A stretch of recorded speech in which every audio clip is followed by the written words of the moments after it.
Shanta class దుస్తులు ఎరుపు రంగులోనే ఎందుకుంటాయి? ఎరుపు రంగు సాక్సుల్లో బహుమతులు ఎందుకు ఇస్తూ ఉంటారు?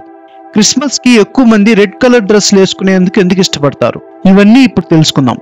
ప్రపంచవ్యాప్తంగా ప్రతి ఏడాది డిసెంబర్ 25న క్రిస్మస్ పండుగను ఎంతో ఉత్సాహంగా ఆనందంగా నిర్వహించుకుంటారు. ఈ క్రిస్మస్ కోసం క్రైస్తవ సోదరులు ఏడాదంతా ఎదురు చూస్తూ ఉంటారు. జీసస్ క్రైస్ట్ పుట్టినరోజు సందర్భంగా ఈ వేడుకలను జరుపుకుంటుంటారు. క్రిస్మస్ సందర్భంగా ఇళ్ళు, చర్చిలు దీపాలతో వెలిగిపోతూ ఉంటాయి. ఫ్రెండ్స్, కొలీగ్స్, కుటుంబ సభ్యులు ఒకరికొకరు బహుమతులు ఇచ్చిపుచ్చుకుంటుంటారు.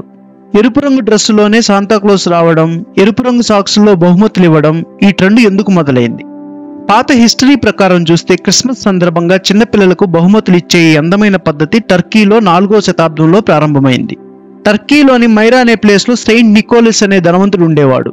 నికోలస్ చాలా మంచివాడు, దయగలవాడు, సహాయం చేసే గుణం గలవాడు. పేద ప్రజలకి అందరికీ తెలిసే విధంగా సహాయం చేస్తే వాళ్ళు సంకోచిస్తారని, వాళ్ళ ఆత్మగౌరవం దెబ్బతినకుండా రహస్యంగా సాయం చేసేవాడు. ఒకసారి నికోలస్ కు 3 కుమార్తెలను ఒక పేద వ్యక్తి గురించి తెలిసింది. ఆ పేదవాడి దగ్గర కూతుళ్ళు పెళ్లిళ్ళు చేయడానికి డబ్బులు లేవు.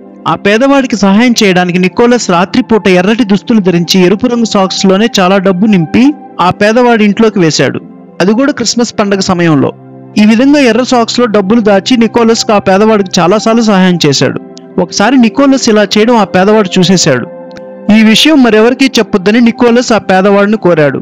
కానీ కాలం జరిగే కొద్దీ ఆ విషయం ఊరంతా తెలిసిపోయింది. ఆ తర్వాత ప్రజల్లో క్రిస్మస్ రోజున శాంతాక్లాజ్ వస్తాడని, ఎరుపు రంగు సాక్స్ లో బహుమతులు ఇస్తాడని నమ్మకం ఎక్కువ మందికి వచ్చేసింది. అలా క్రిస్మస్ కి రెడ్ కలర్ కి సంబంధం ఉంది. ఎరుపు రంగు దుస్తుల్నే క్రిస్మస్ రోజు ఎక్కువ మంది వేసుకోవడానికి కూడా ఇష్టపడతారు. ప్రతి ఇంట్లో క్రిస్మస్ ట్రీని ఏర్పాటు చేస్తారు. ఆ పచ్చని క్రిస్మస్ చెట్టు శాశ్వత జీవితాన్ని సూచిస్తుందని చెప్పుకుంటారు. ఏడాది పొడవునా పిల్లలు ఆ రోజు కోసం వెయిట్ చేస్తూ ఉంటారు. ఆ రోజు శాంటాక్లాజ్ తాత తమకు బహుమతులు ఇస్తారని చెప్పుకుంటూ ఉంటారు.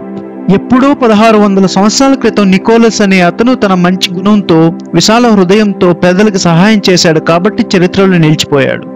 ఇలాంటి వీడియోల కోసం ఈ ఛానల్ని సబ్స్క్రైబ్ చేసి నాకు సపోర్ట్ చేయండి. మళ్ళీ మీ ముందుకు మరొక టాపిక్తో వస్తాను. Thank you.